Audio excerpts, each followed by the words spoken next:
What is going on, everybody? Welcome to Off the Top Rope, Off the Mic Sports Network. So, I've been starting to think now that we are through SummerSlam, more than halfway through 2025, and this is the second really full year where we've gotten uninterrupted, just Triple H being the head, chief content officer of WWE. Like we've seen that, like in 2023. Some of it was disrupted because Vince McMahon was still, really leading the way after he got his way back into creative for a period of 2023 post WrestleMania. And then obviously 2022, Vince was the head guy in charge until he retired in July of right like the week before SummerSlam 2022. And that was when Triple H took over there. So 2024 is really the first full year that we got, and 2024 was a really good year for WWE. WrestleMania was outstanding. A lot of the stuff from a PLE perspective was great. There was great stories being told. And then you thought it would feed into 2025, obviously with John Cena having his final year. You had compelling angles. Cody Rhodes came in, obviously, as the WWE champion. We knew that potentially there was going to be something with him and Cena on the table. We didn't know what that was going to look like. Roman Reigns, some people expected him maybe to face The Rock. Rock could have potentially faced Cody Rhodes. None of that ever materialized. CM Punk was fully healthy after a great year with, the stuff with Drew McIntyre. That obviously, and, obviously the whole stuff with War Games feeding into like what was a big angle going into WrestleMania. And then we get to this year, Royal Rumble had one of the better men's Royal Rumbles in recent memory. Like early stage of this year actually was okay. Elimination Chamber, really good show with obviously the closing moments being John Cena turning heel finally. But then the follow-up was awful. And a lot of the build to WrestleMania 41 in Las Vegas was awful. And then Saturday, you take away CM Punk, Roman Reigns, and Seth Rollins in the main event. That was an awful show. Or it was a middle-of-the-road show. Sunday, great matches throughout. And then an awful main event. Leading to me to believe, like one of the worst main events in WrestleMania. WrestleMania fell off significantly. The John Cena heel run did not work. So much so that they just blew it dead on a random SmackDown right before SummerSlam.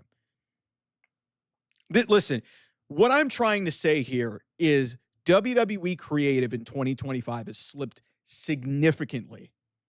Significantly. Like, this is not the same product that we saw a year ago. This is not the same product.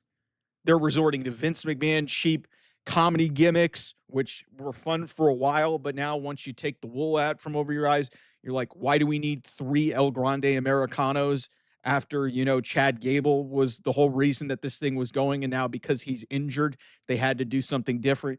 Like I said, the John Cena retirement run has been a mess.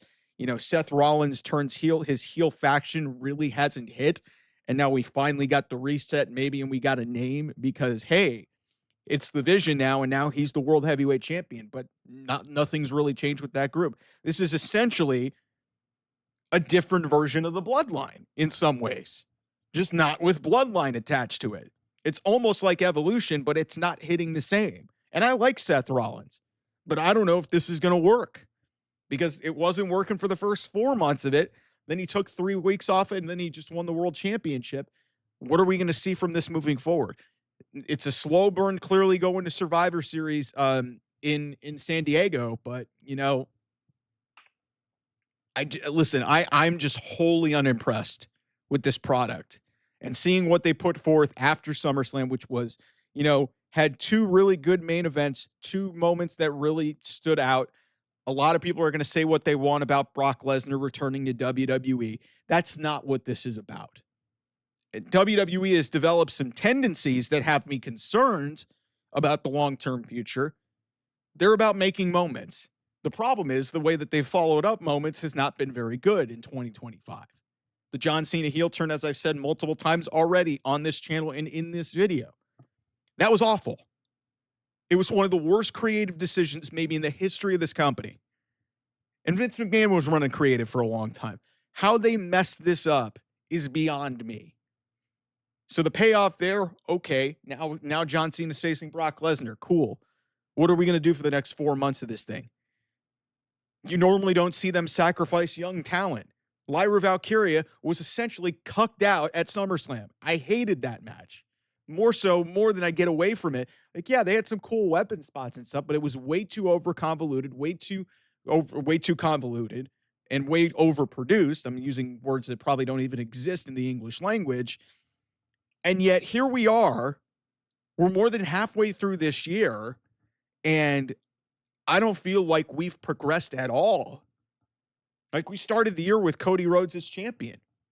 We had a roundabout way to get from, Cody Rhodes to John Cena, and then the John Cena run. Yeah, he got to face some of his greatest hits, but none of those matches really mattered. And then lo and behold, the last match of his title run was the best one that he had. Maybe we shouldn't have turned him heel at all. So that was a problem. The women had one of the best pay-per-views of 2025. Naomi's the women's champion, but they can't book their women's champions correctly. And we'll see where this goes moving forward. They may have found a way to fix the women's tag team division. But yeah, like I said in my Raw recap, I'm not a fan of Lyra Valkyria losing that match only for them to go to Nikki Bella. That's not sending the right message. That's not sending the right message at all. So we'll see where Cody Rhodes goes in his second run as WWE champion. His first one was really great. First one ended really unceremoniously at WrestleMania. They were able to kind of somewhat repair a little bit of what they did, but still, we're going to have that stink of WrestleMania 41. Again, this product is not nearly where it was a year ago. And that has me concerned because it seems like, in some respects, outside of the main stuff, this company has started to coast again because they don't fear AEW, which is ironic to me because they have counter-programmed to shit every AEW event known to man, and it's led to next to nothing. They tried to do it, with Saturday night's main event 3 weeks ago. What did that end up doing? Not really anything. Yeah, they're selling tickets. Cool. It's fine that you can sell tickets, but what we starve for as a fan base is a good product. And outside, like I said, when I get what I saw on Monday night, and maybe a lot of this has been middling throughout the year and I haven't really focused on it because I've been willing to let it go because, hey, I guess somewhat of a honeymoon period, for like a year with Triple H, and it really worked. And I was willing to see it through. But now we're 8 months into this year. What is different? What is different from when we went out of WrestleMania? Nothing. Seth Rollins is still running Raw. Now he's the World Heavyweight Champion with this group. They finally have a name. Cool. CM Punk's still feuding with Seth Rollins. That's been going back to last year. And yeah, there is some story there, and I'm intrigued to see where they go. But what are you doing beyond that? Hey, Naomi's got a great opportunity to be women's champion. Cool.